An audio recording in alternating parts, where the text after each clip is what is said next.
Sa ikasyam na aparisyon ng Mahal na Birhen, noong ika-25 ng Pebrero 1858, sinabihan niya si Bernadette na uminom at maligo sa bukal.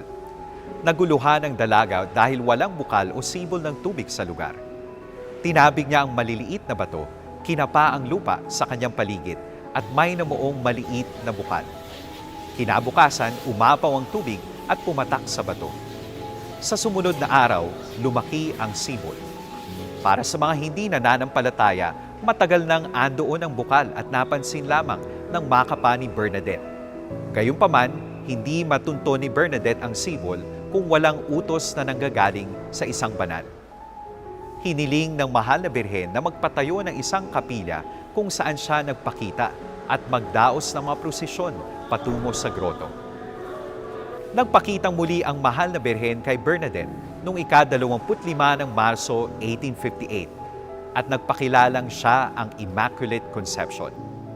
4 na taon na ang nakaraan nang ideklara ng inang simbahan ang dogmang ito. Tunay na kinatigan ng aparisyong ito ang proklamasyon ng inang simbahan.